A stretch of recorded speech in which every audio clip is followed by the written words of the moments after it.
Canada just joined the club that you do not want to be a part of. These orders are trying to force Canadian tech companies like VPNs, cloud providers, and app developers to build surveillance tools into their products. And if you think it's just Canada, we're seeing this all around the world. I've been covering privacy for about a decade now, and I've never seen these attacks be so prolific and so one after the other on a global scale. And so this is something we need to talk about, and I want to give you all the tools that you can use to pretty much be proactive and hopefully prevent any of this stuff from actually passing. The domino effect is that, you know, it's easy to look at one country, like in this case, Canada, who's trying to build in encryption backdoors and go, oh, wow, Canada sucks. But actually, we have a ton of other people who are doing this as well. The UK just passed age verification, requiring websites to verify the age of their users, and it's a pretty big rabbit hole for us to go down in a different video, perhaps.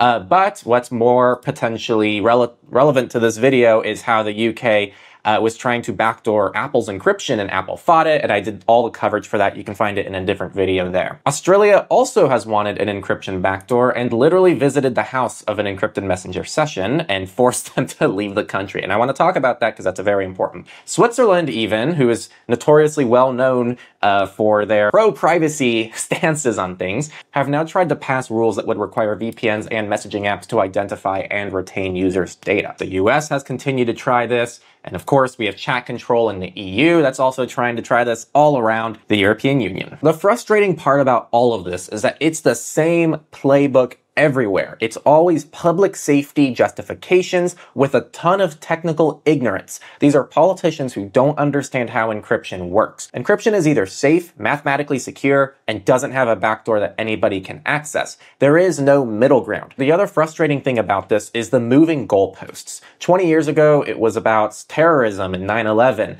Then it was child protection when terrorism didn't sell as well as they thought it would. Now it's tax evasion and drug trafficking. Tomorrow it's going to be copyright infringement or misinformation or any of these other things to try to justify things that are overall bad for individuals. So not only can we see this domino effect globally where one country tries to do something and the other one says, that's a good idea, let me try that too. There's also this domino effect in terms of moving the goalpost and keep trying to find new justifications for trying to pass the same thing. If you keep trying to pass the same thing but use different justifications for why you're doing it, then maybe those justifications aren't the reason you're trying to do it. Now I want to talk a little bit about why this makes me angry, but the real reason for this section is to hopefully give you some language to understand some of your feelings. Some of the problems here. Laziness. I think this is objectively lazy. Politicians think encryption is just a lock where you can just make a master key for the good guys. They refuse to understand that this isn't the case and that cybersecurity is much more complex than that. It's easier also for them to just say tech companies should fix it and they need to have all the liability, not us. Their laziness can be summed up as this. It's like asking an engineer to build a safe bridge that only collapses for bad people. So anytime a politician is saying we need to backdoor something, we need to do this, we need to do that, you need to realize they are taking literally the laziest approach to trying to deal with a very complicated problem, which is protecting people on the internet as well as keeping countries safe.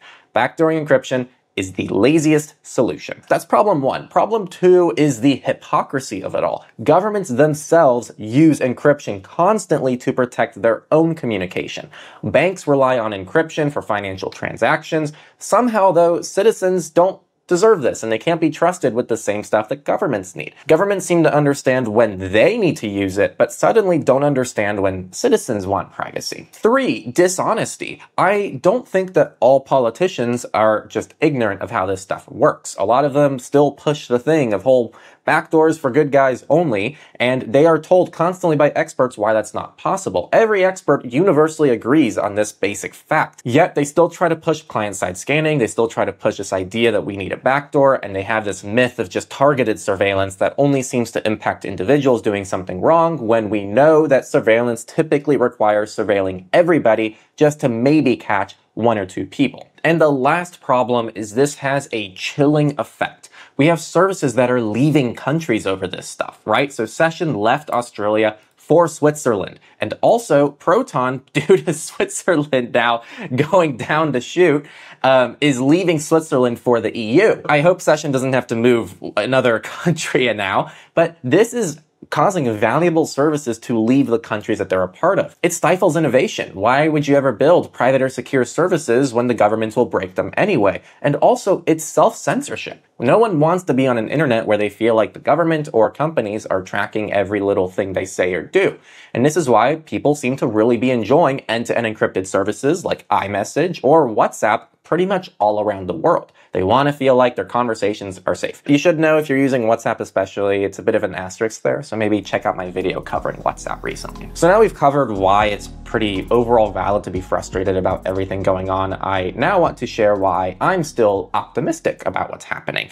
First, the resistance does work. Even big tech companies, which we're not friends with at all back here, actually push back against a lot of this because they still see value in having their customers be safe. So Apple fought against the UK's encryption order, and they're doing pretty darn well because as of the most recent coverage that we saw about a week ago, the UK is rumored to be backing down on their demand for backdoor access to Apple's end-to-end encrypted iCloud. Now, this was due to political pressure from the US, and we can get into the nuances of that in a different video, perhaps. But there is pushback, and we even see the same thing with WhatsApp, who did tell BBC it backs Apple in the legal battle with the UK over user data. Now that's resistance, but even if resistance falls, there's still some things to be optimistic about. We have decentralized protocols that are becoming harder and harder to control that no government can really stop. We have open source encryption. We have mathematical reality where you can't ban math. And so realistically, no matter how much a country tries to ban end-to-end encryption, you're always going to be able to connect to Tor. You're always going to be able to use encryption when you need it. I personally think that anybody technical will always have the option to use some of these more sophisticated tools. But why we don't want to get here is because we want everybody to be a part of that. And if we only have encryption for just a select few people who know what they're doing, then it's not really a net good. It's just leaving privacy and security for the select few who know what's going on. One other really important thing for us to keep in mind is there is an economic reality here. Digital economies and shopping online and all of this stuff kind of depend on encryption. There's also competitive disadvantage for companies that break encryption. They lose tech investment and they're going to lose talent. Like if Proton decides to leave Switzerland completely, and we've also seen Session leave Australia, like you're losing valuable talent. What if one of these big tech companies says, we're going to leave the US? That's going to put the US in a really crappy spot. And in a similar note, there's brain drain. If a country is going to start bringing in the privacy and security tech that some of the brightest minds are putting together, they're going to leave for more privacy-friendly jurisdictions. And so, as a country, they are not directly incentivized to really make enemies of these organizations. Put simply, there are still many reasons to be optimistic, and we need to be optimistic if we're going to have something to fight for, right? If we all just think, it's going to happen anyway, then they've already won and there's no reason to put up a fight. So I encourage all of you to find something that makes you optimistic and makes you feel good about what's happening. Otherwise, you're not going to be spending any time or energy to do anything about it. On this note, what can we actually do? I want to start by saying the easiest thing you can do. Individual actions that anybody can start right now. Use encrypted services. The more of you out there who are using it and encouraging other people to use these services, the more normalized they're going to be, the more that other people will be using them, and the more that countries will go, oh yeah, there's nothing illegal about using this. Get a VPN. Get a DNS service, get an end-to-end encrypted messenger, use these services. It really makes a difference, and you're also giving them your support. So if you do use any of these services, consider supporting them with your wallet, especially if it's in place of a big tech service that doesn't have privacy or security. You're directly supporting those private alternatives that should ideally be the default. This is all on our website, by the way. You can check it out. And also, if you go down to digital rights at the bottom, it's going to go to the next thing that I want to talk about, which is support organizations who are fighting, especially the legal battle. All of these orgs here do some kind of legal advocacy, and that's a really important area for us to also be targeting. And lots of us, including myself, don't have the skill set and time and patience to fight the legal fight, but these people do. And or you can contact representatives and tell them how you feel about some of the stuff they're passing. And again, don't forget to support some of these privacy-friendly businesses because they're the ones who are actually building the next reality. And again, make sure to maintain long-term optimism. Remember that there's generational change. A lot of people who are older might not understand this stuff, but some of the younger people might actually come into office and be a bit more passionate about this. Remember, there's international competition, and these companies also need homes, and a lot of countries want these companies in their homes. And remember that there's technical innovation as well. These tools are going to get better. Decentralized protocols are going to get better, and a lot of this tech's going to become harder and harder to stop as these services ideally become more resilient to things like encryption backdoor requests. And if we zoom out for the bigger picture, why this matters beyond just privacy. One of my favorite articles online is actually this really old Tor site. I wish they updated this, but it pretty much just talks about all the people who use Tor. It talks about normal people using Tor, journalists, law enforcement, activists, whistleblowers, high and low profile people, business executives, bloggers, militaries, IT professionals.